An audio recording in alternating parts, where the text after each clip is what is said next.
Hey guys, it's Chris Williams here with Cyclone Fanatic telling you about one of my favorite companies that I've worked with, and I hire them all the time. Country Landscapes. They're located up in Ames, but they have offices in eastern Iowa as well, over in North Liberty, got one up in Clear Lake. I've hired Country Landscapes to do all the landscaping in my front yard, but I've also hired them to come over and give me advice on planting trees in my front and backyard. Stuff I don't really know about, but boy, the folks at Country Landscapes are experts in this field. They also have a skilled stone mason division that creates outdoor living and cooking spaces. It's something I need to look into. Check them out, Country Landscapes. You want that dream fire pit in your backyard? That's an idea for this spring. Country Landscapes supporting our March Madness coverage of the Cyclones here on the Cyclone Fanatic Podcast Network.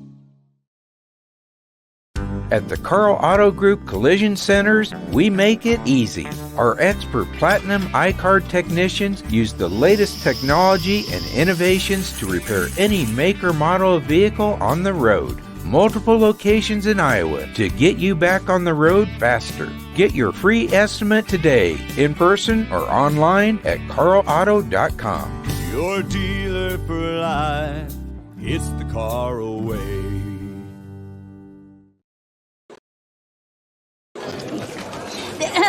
Frank, when you think Fairway, you think fresh. Is that the winning culture you've tried to create? Penelope Pineapple, what an unbelievable produce performance. How does your team stay so fresh? Sunkissed Orange. Is it true Fairway has offered the freshest produce in town since 1938? What can we say? Our produce is so fresh, we're speechless. Man, oh man, what a freaking basketball game here in Kansas City. Thank you guys for tuning in. I think got plenty of people watching this. This is the women's basketball post-game show.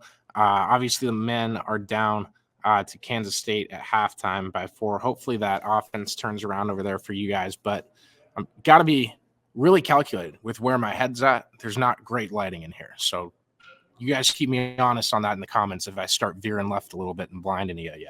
But no, fantastic game to watch here. Really a instant classic with all the things that went into it, and we're lucky to get to watch it and have all these moments that Iowa State women's basketball has had in March over the past couple of seasons especially. And be remiss if I didn't give my shout-outs now to the Carl Auto Group, to Fairway, to Caliber, Iowa. I'm sorry, I was looking at logos instead of signage and stuff. But Caliber, Iowa, the main sponsor for our postseason coverage of Iowa State women's basketball. Appreciate them. Central States Roofing, Country Landscapes, and Keen Project Solutions. All these fantastic companies bringing you guys the coverage that we get to deliver. It is a privilege for me to sit down here courtside and see that basketball game I saw today. Obviously, shoot any questions you got in the comments talking about that women's game today. Audie Crooks finishes with 23 points. Baylor really had no answer for her unless they could get a double team there quick enough. And when they did do that, Iowa State did a phenomenal job moving the ball around to get defenders off of her. It was really quite brilliant. You know, it kind of looked like a little bit about what BYU did in that men's game on Wednesday, but they would have a double or a triple team standing there, and the ball movement just going in a triangle, make 2 passes, go right back to Audie, and now it's one-on-one coverage. It was really good offensive game plan surrounding Audie Crooks in that one for the Cyclones. A couple of big stats from the fourth quarter. Iowa State went 4.5 minutes, 4 minutes, 29 seconds on the dot. 4.5 minutes in the fourth without scoring at all. In that time, Baylor hit 2 3-pointers, kind of took momentum away from the game, or away from Iowa State, obviously. But Iowa State, I mean, they stood up. They were able to limit it to just that. And that was a massive, massive key to being able to stick in that game and eventually hit the shots down the stretch to put it in. Mitch is asking about Audie's travels. And were they actually travels? It's tough. You can argue that there's a lot of I mean, you can argue, holding on every play in football, right? I haven't seen Audie Crooks called for, I think it was 6 It was 6 or 7. I don't have the number in front of me. Sorry, that's poor prep on my part. Sorry to Joe Stacy, because that's the 6 Ps that he taught me. I haven't seen her get called for that many travels in a game by half the number that it actually was, let alone what she was called for today. I thought the officials kind of lost a little bit of the handle on that game. They weren't explaining a lot, at least to the coaching staff. So I had a tweet about that. That's a basketball official culture type thing that I can't stand. Just stand behind your calls and make them consistent. That's what makes you a good ref. They don't have to be good calls. They just got to be across the board the same during the entire game. And you guys have seen it just like I have. That doesn't happen a ton, especially in the big moments like this. But Iowa State able to battle out against that. Another big stat, foreigner on Baylor. Yeah, you're absolutely right, Josh. Appreciate you for watching, buddy. Baylor shot in the fourth quarter 3 of 24. Pretty bad. Iowa State's defense stood their ground in that final frame, and that was another major player to getting that one. I don't know if you guys saw the press conference video. I did just get that on YouTube right before I came on here, so you can catch it on there. But Bill Finley talked a lot about how much Emily Ryan means to Iowa State. I know she's just focused on the team, and she's just focused on Iowa State advancing and doing what's best for her team. But she broke the all-time assist record at Iowa State, and that's Bill got choked up talking about it. It was pretty cool to hear.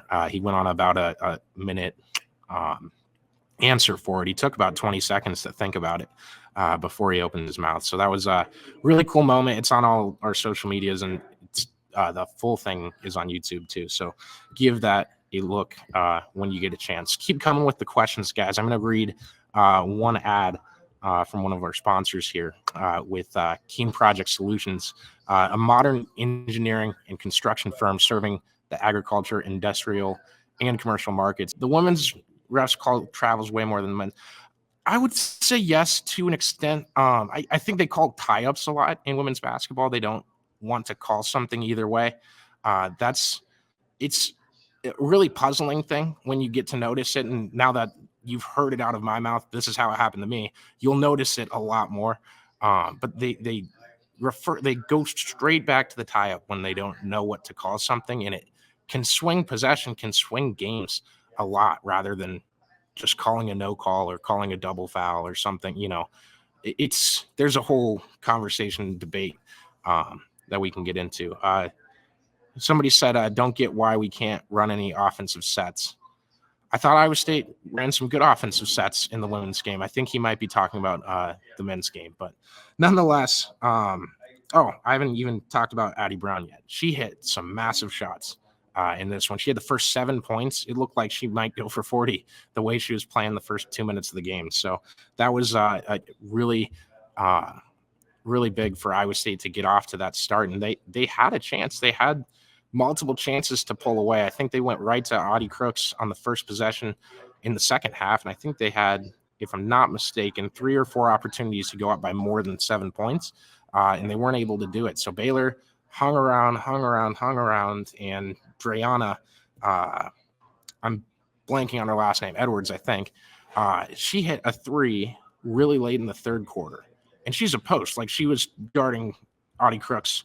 Did a pretty good job, all things considered. But she hits a 3 late in the third, and she goes and puts up the 3 goggles to the Iowa State bench. Not necessarily at them. It was in more general aspect to the crowd. Then she comes back, and she hit 2 threes in the first 2.5 minutes of the fourth quarter. And I'm like, this girl's just taking over this game. And crazy stuff to see Iowa State able to limit that. I think she shot 1 more 3 the rest of the game entirely. I thought that I was puzzled by that for sure. We'll probably play Oklahoma in the next round. I was at the game in Ames. They pounded us. Yeah, they did. They absolutely did. They do have a 10-point lead over TCU with 4:10 to go in the second quarter. That game will be on Monday at 1:30. I'm pretty sure. The thing with Oklahoma, Iowa State got out of that game and just wasn't going to get back into it. That was the unfortunate stuff. And just with that game, it ended really, really weird. I remember just thinking, like, I didn't think Iowa State would take a drumming like that that night. But we'll see. You know, they play the games for a reason, obviously. And I would say Iowa State, once they got out of that game, it was, you know, climbing a mountain to get back in it. Not that they haven't done that before this year. They had that 19-point comeback against West Virginia. So you gotta keep your head in the game at all points. And they're lucky because it starts at 0-0 on Monday. So that's an advantageous part for them. But that Oklahoma game, not nearly over yet. TCU only down by 9 points with 3:56 to go in the second quarter right now. How can we adjust to the ultra physical style of play we will see in this tourney and the NCAA? Well, you got a different team, right? I think last year's Iowa State team adjusted in their own way, and this year's will try to adjust to it too. I think what you have going for you is Audie Crooks in the paint. You want to be physical, you want to go up against physicality, you're going to go up against Audie Crooks. And Addie Brown's a dog too. And Emily Ryan's a dog. And Ariana Jackson's a dog. And they're not going to push anybody around, but they're going to be able to take the physicality and they'll give it back if they need to. But that's never been Iowa State's bread and butter or anything, getting into people, kind of like Baylor did when they were disrupting the offense. Iowa State just went too fast at times. They sped up their tempo and they made little mental mistakes. The pair of plays where they stepped out of bounds, I can't remember. I don't want to throw two players under the bus that don't need to be thrown under the bus at all. But yeah, they just made little mental mistakes, and that kind of led to that rough stretch for Baylor. So that is going to wrap it up for this. I'm going to let you guys get back to the men's game. That second half should be starting any minute now.